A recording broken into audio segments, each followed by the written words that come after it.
Romanos 9. ¿Dios ha rechazado a Israel? A.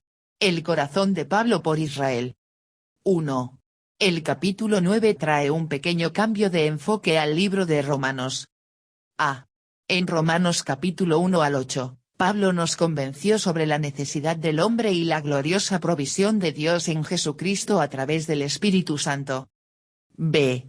Ahora, en Romanos 9 al 11, Pablo trata con el problema asociado con la condición de Israel. ¿Qué significa para Israel que no haya visto al Mesías? ¿Qué dice esto acerca de Dios? ¿Qué dice de Israel? ¿Qué dice acerca de nuestra posición actual en Dios? Y la pregunta va algo así: ¿cómo puedo estar seguro en el amor de Dios y en la salvación para mí cuando parece que Israel una vez fue salvada y amada, pero ahora parece ser rechazada y maldecida? ¿Dios también me rechazará y me maldecirá también algún día?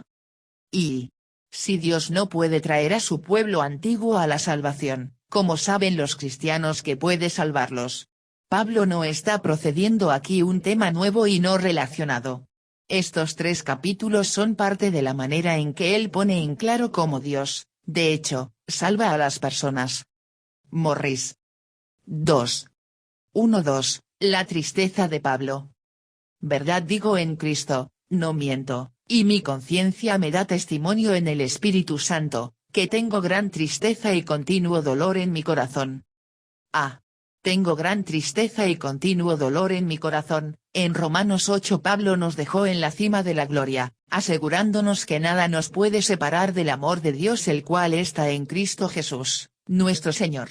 Entonces, ¿por qué Pablo se ha vuelto tan sombrío en su tono? B. Tristeza y continuo dolor. Pablo siente esto porque considera a un pueblo que parece estar separado del amor de Dios, Israel incrédulo, el cual rechazó al Mesías de Dios. C. Verdad digo en Cristo, no miento, y mi conciencia me da testimonio en el Espíritu Santo. Pablo utiliza toda afirmación posible para declarar su gran tristeza por Israel. Esto es algo que realmente le molestaba y estaba en su corazón. 3. 3:5, la fuente de la tristeza de Pablo. Porque deseara yo mismo ser anatema, separado de Cristo, por amor a mis hermanos, los que son mis parientes según la carne, que son israelitas, de los cuales son la adopción, la gloria, el pacto, la promulgación de la ley, el culto y las promesas, de quienes son los patriarcas, y de los cuales, según la carne, vino Cristo, el cual es Dios sobre todas las cosas, bendito por los siglos. Amén. A. Porque deseara yo mismo ser anatema, separado de Cristo, por amor de mis hermanos. Esta es una declaración dramática del gran amor y tristeza de Pablo por sus hermanos. Pablo dice que él mismo está dispuesto a ser separado de Jesús si eso de alguna manera pudiera lograr la salvación de Israel. Y no debemos pensar que Pablo simplemente usa una metáfora dramática aquí. Las solemnes seguridades que él dio en Romanos 9:2.1 nos recuerdan que él está siendo completamente sincero. Y esta gran pasión por las almas le dio perspectiva a Pablo. Las cosas menores no le molestaban porque estaba preocupado por algo más grande, las almas de los hombres. Obtén amor por las almas de los hombres, entonces no estarás quejándote por un perro muerto, un gato enfermo, o sobre los problemas de una familia, y de las pequeñas perturbaciones que Juan y María pueden hacer por pláticas sin sentido. Serás liberado de las mezquinas preocupaciones, no necesito describirlas más a fondo, si estás preocupado por las almas de los hombres. Llena tu alma de gran dolor, y tus pequeños dolores serán echados fuera. Spurgeon. B.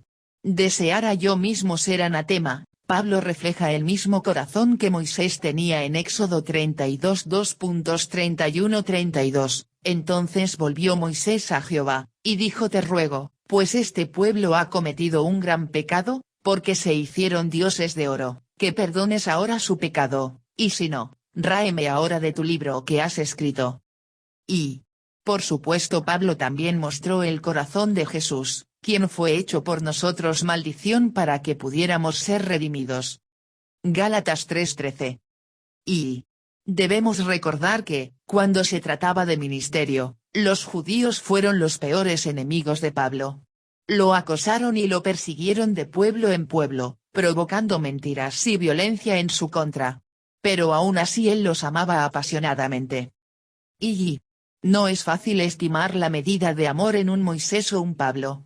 Ya que nuestra razón limitada no lo entiende, como un niño no puede comprender el coraje de los guerreros. Bengel. C.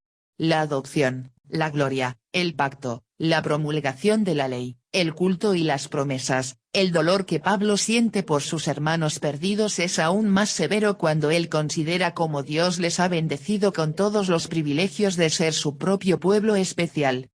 Y la gloria habla de la gloria Sequiná de Dios, la nube de gloria visible mostrando la presencia de Dios entre su pueblo. De quienes son los patriarcas, y de los cuales, según la carne, vino Cristo. Pablo también considera el legado humano de ser el pueblo escogido de Dios.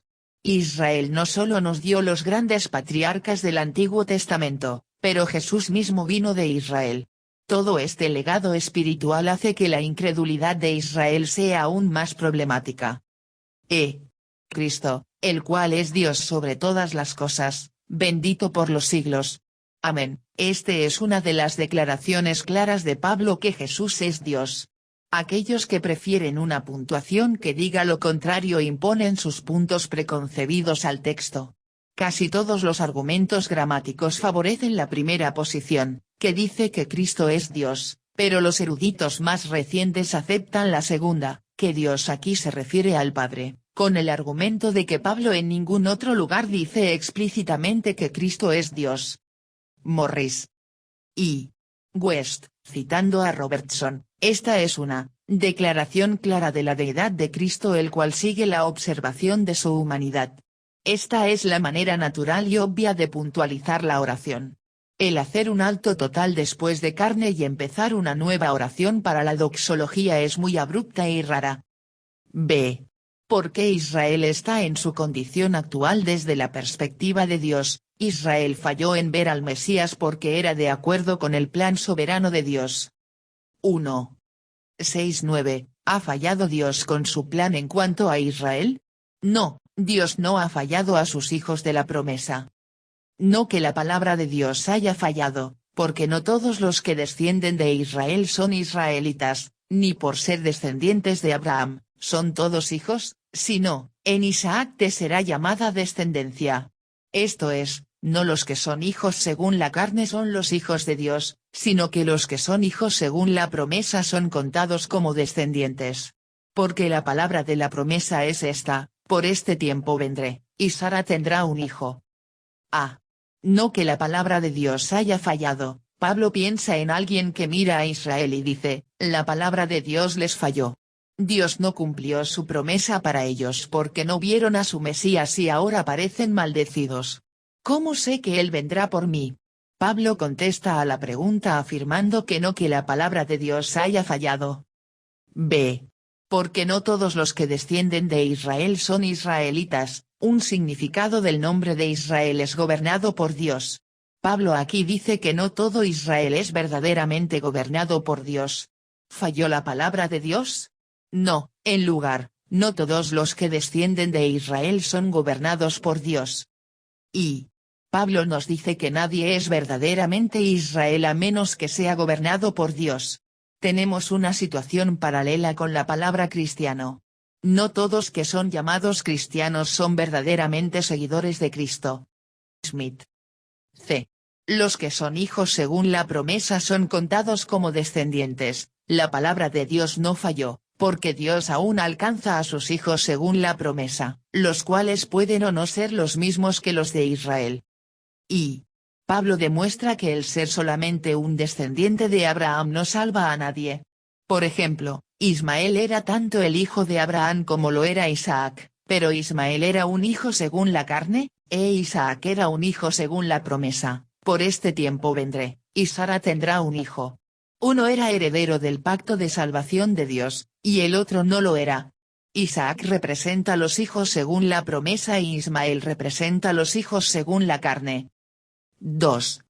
10:13, otro ejemplo del hecho de que la promesa es más importante que la relación natural, Jacob y Esaú.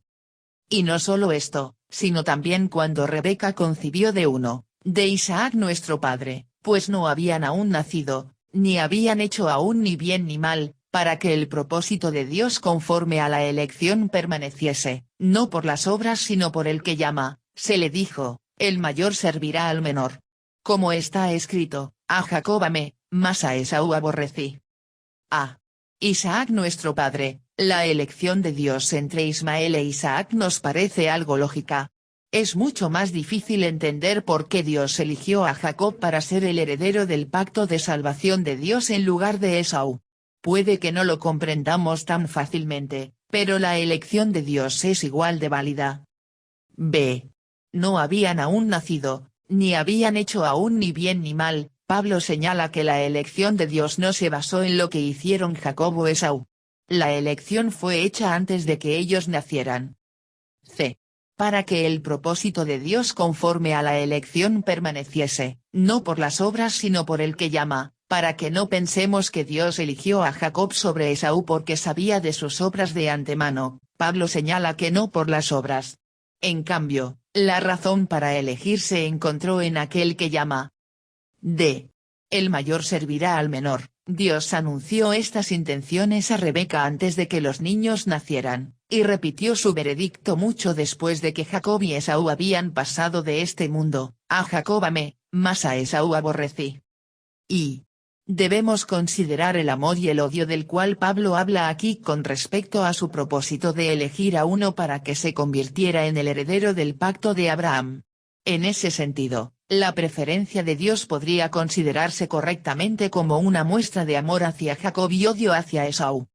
Y Morris cita ejemplos en donde aborrecer claramente parece significar algo como menos amado, Génesis 29 2.31, 33, Deuteronomio 21:15, Mateo 6:24, Lucas 14:26, Juan 12:25. Pero él está de acuerdo con la idea de Calvin de que la verdadera idea aquí es mucho más como aceptado y rechazado que el entendimiento de amado y odiado.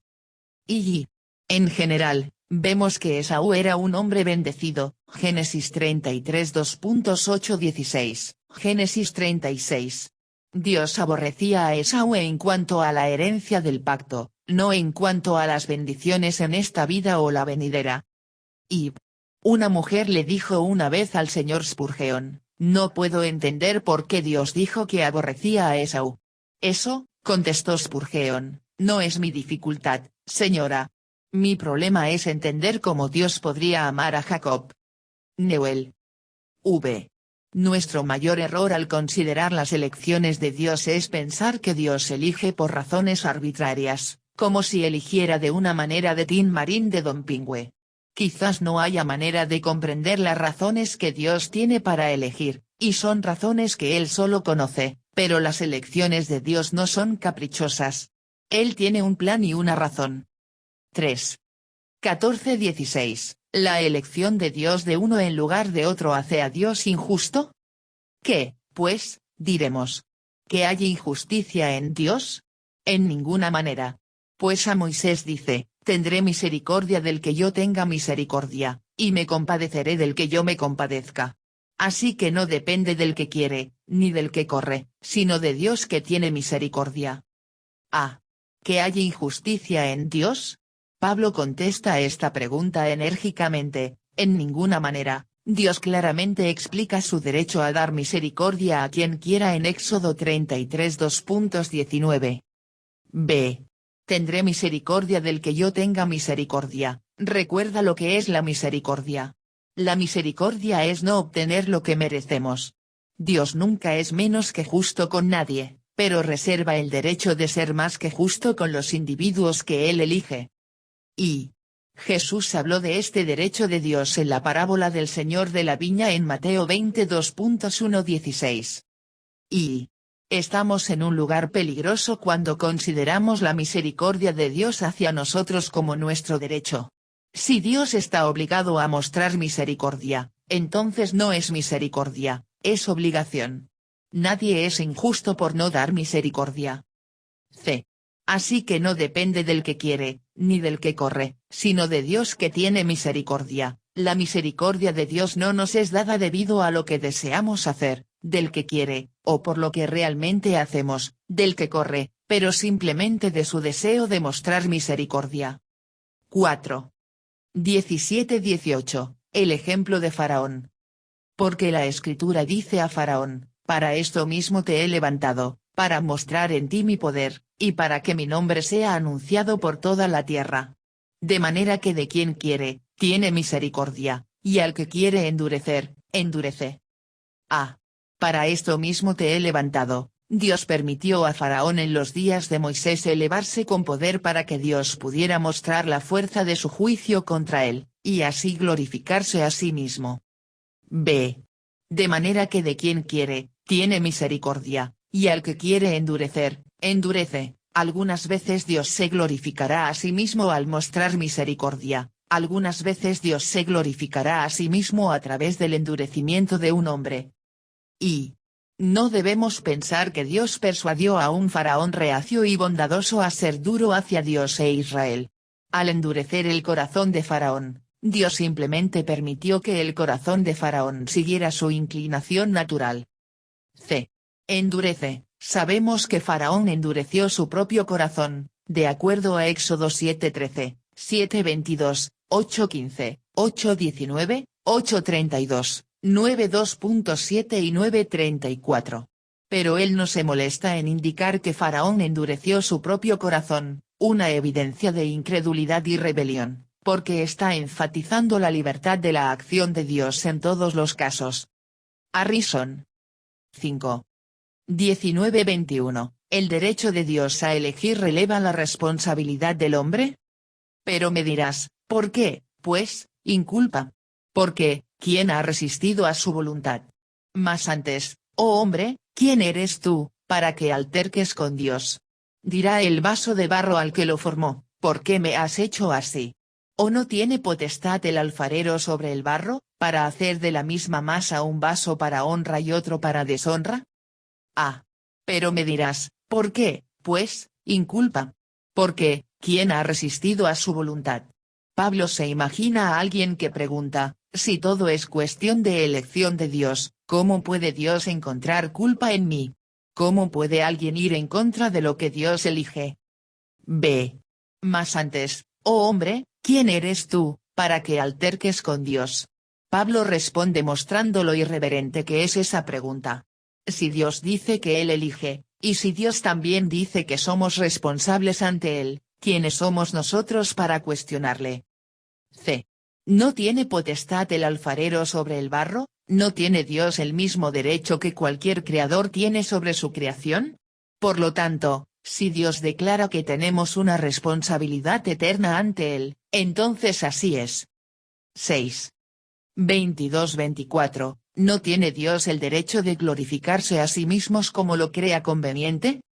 ¿Y qué, si Dios, queriendo mostrar su ira y hacer notorio su poder, soportó con mucha paciencia los vasos de ira preparados para destrucción, y para hacer notorias las riquezas de su gloria, las mostró para con los vasos de misericordia que él preparó de antemano para gloria, a los cuales también ha llamado, esto es, a nosotros, no solo de los judíos, sino también de los gentiles? Que, si Dios, nuevamente, se repite el mismo principio del trato de Dios con el faraón. Si Dios escoge glorificarse a sí mismo al dejar que la gente siga su propio camino y dejarles recibir justamente su ira para hacer notorio su poder, ¿quién puede oponerse a él? B. Para hacer notorias las riquezas de su gloria, las mostró para con los vasos de misericordia, también, si Dios desea ser más que justo con otros, mostrándoles su misericordia, ¿quién puede oponerse a él? C. Sino también de los gentiles, y si Dios quiere mostrar misericordia tanto a los gentiles como a los judíos, por supuesto, nunca siendo menos que justo con ninguno de los dos, ¿quién puede oponerse a él? Y los judíos tenían la inclinación de pensar que Dios no podía hacerles de otra manera sino vasos de honor. Pablo rechaza este punto de vista y señala que Dios hace lo que Él quiere. Morris. D. Vasos de ira preparados para destrucción. Pablo no dice que Dios los preparó para destrucción. Esos vasos hacen un trabajo adecuado por su cuenta. 7. 25-26, el profeta Oseas, en Oseas 2:23 y 1:10, declara el derecho de Dios para elegir, llamando a aquellos que previamente no eran su pueblo. Como también en Oseas dice: llamaré pueblo mío al que no era mi pueblo. Y a la no amada, amada.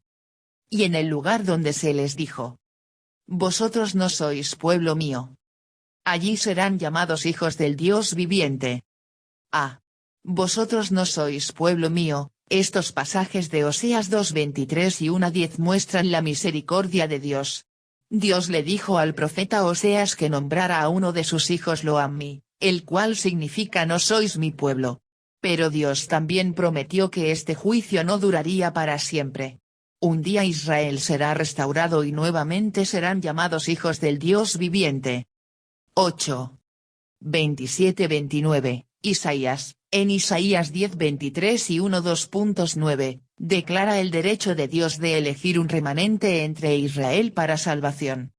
También Isaías clama tocante a Israel: si fue de el número de los hijos de Israel como la arena del mar, tan solo el remanente será salvo, porque el Señor ejecutará su sentencia sobre la tierra en justicia y con prontitud.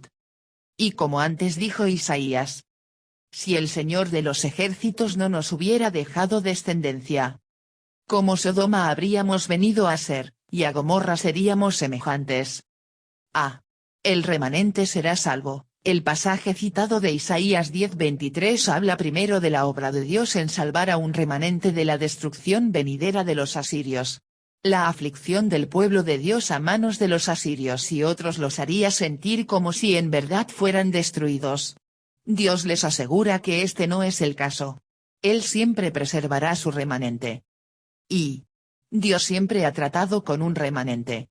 Fue estúpido pensar que, como toda la nación no había entrado en la bendición, la promesa de Dios había fallado. La promesa no se había hecho para toda la nación y nunca había tenido la intención de aplicarse a toda la nación. Morris. B. Como Sodoma habríamos venido a ser, Sodoma y Gomorra fueron totalmente destruidas en el juicio.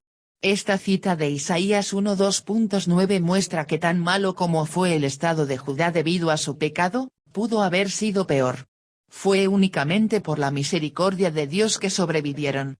Sodoma y Gomorra fueron totalmente destruidas, sin ni siquiera un remanente pequeño para seguir adelante. Aún en medio del juicio, Dios mostró su misericordia a Judá.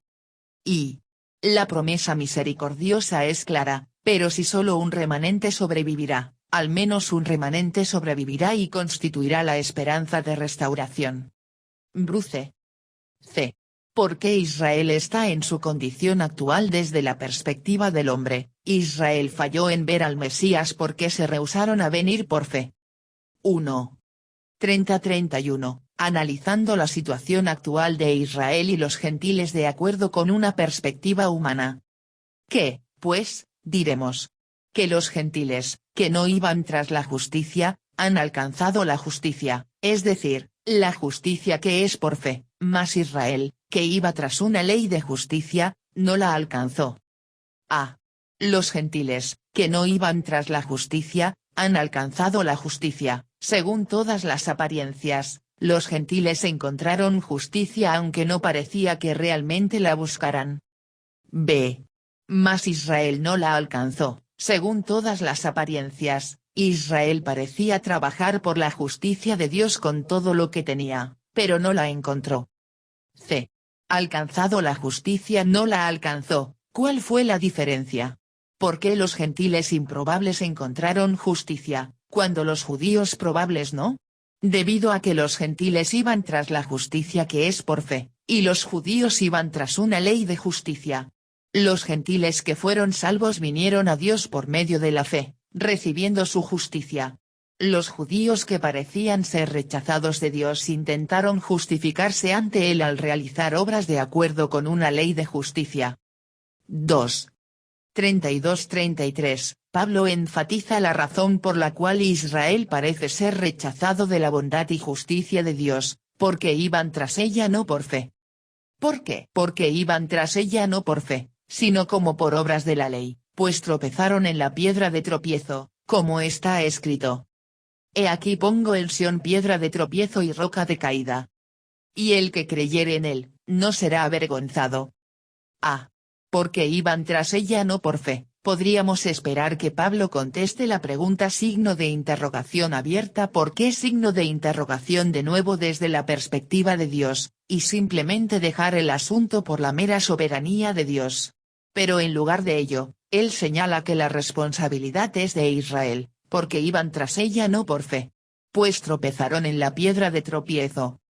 Y Pablo ya ha mostrado en Romanos que el único modo posible para ser salvos es por medio de la fe, no por las obras de la ley, y que esta salvación viene únicamente por la obra del Salvador crucificado, el cual fue una piedra de tropiezo para Israel. 1 Corintios 1 2.22-23. B. Pues tropezaron en la piedra de tropiezo. Pablo muestra que Israel es responsable por su condición presente. ¿Ha contradicho Pablo con todo lo que dijo anteriormente, el cual enfatizaba el plan soberano de Dios? Por supuesto que no, simplemente presenta el problema desde el otro lado de la moneda, el lado de la responsabilidad humana, en lugar del lado de la elección soberana de Dios.